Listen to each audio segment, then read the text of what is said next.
कहतनी चाचा कि भजन कल हो उमर धीरे धीरे बीतता भजन कल हो उमर धीरे धीरे बीतता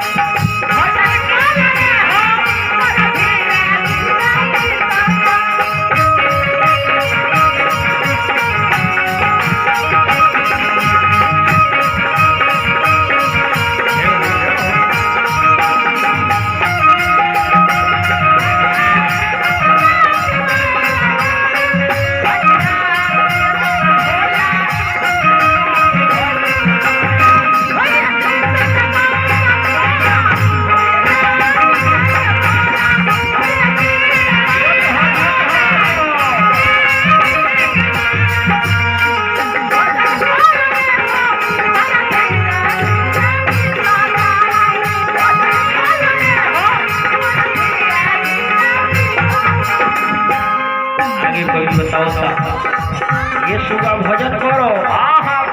कर तो यंत्र का होई गेहूं का में नया बोलो भक्ति भजनिया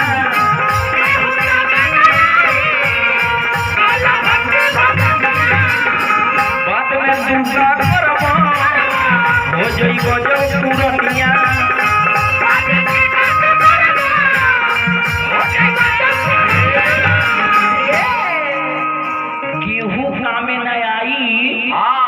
भक्ति भजनिया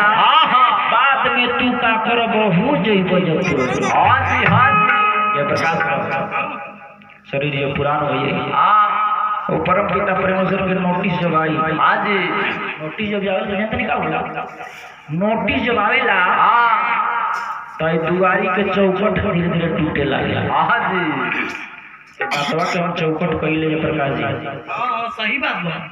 दुआरी पर चौखट नहीं खेलते दुआरी के नो भइल दूसर का नोटिस लिखा होई सुई लोगों की लिखी छेद ना बुझाई बात सही है बा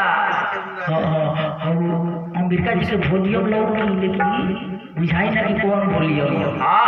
वॉल्यूम लोग कौन बेस के हो तो कौन टोन के हो ना बुझाई तीसर का नोटिस जब आई तो कान से कम सुनाई केस पाक जाए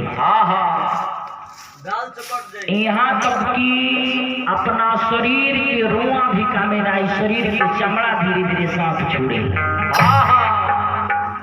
जब चौकट टूट जाए दुआरी पर कहीं ना टूट जाए का होई रामो शब्द सही से ना कहे जेकर दांत टूट गइल के मुंह में वो दांत ना होखे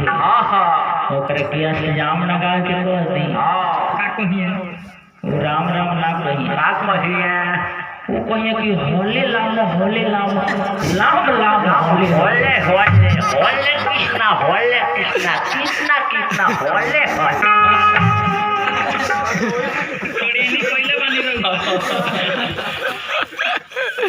दुआरी के चौपट जब टूट जाए तो शुद्ध से रामो शब्द ना कहाई ऐसे भजन भी जवानी के चीज ऐसे कभी बताओ ना ये के होता में बोलो भक्ति भजनिया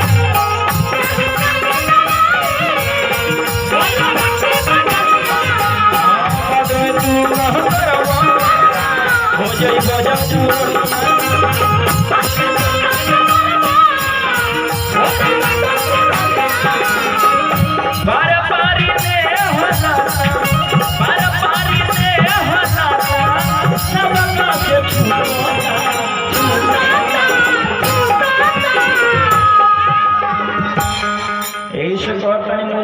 चाचा जी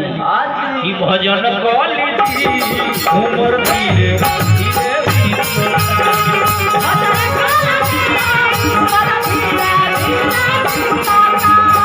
भजन उमर धीरे अरे बीतता हो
के आखिरी भाव लगा था गौर को ले बड़ी सुंदर कवि बात बताओ था कैसे बड़ी का कहलक हे बाबू मतलब के बाई दुनिया केहू का में ना आई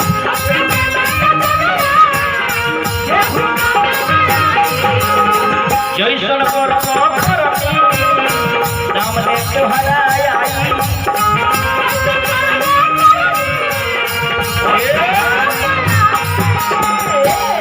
सरकार अभी बताओ था कि मतलब के भाई दुनिया केहू कामे ना आई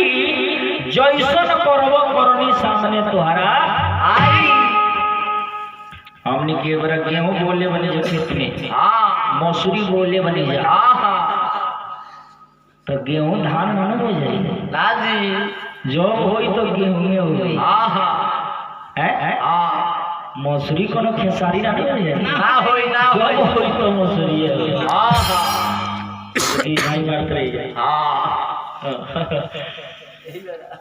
ऐसे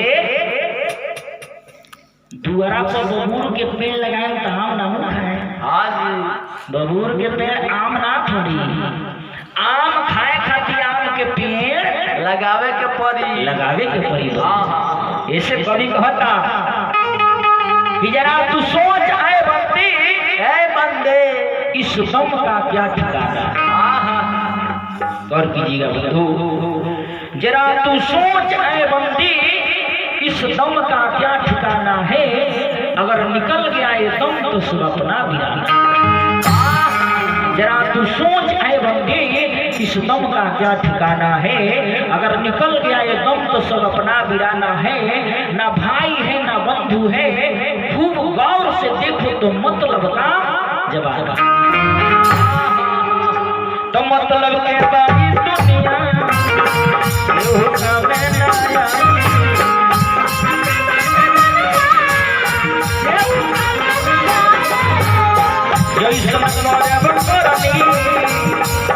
दुनिया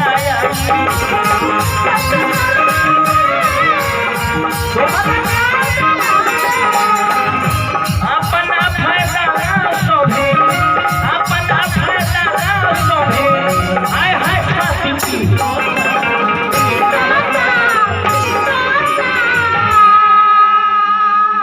ऐसे कहता उमेश भैया भैया ई भजन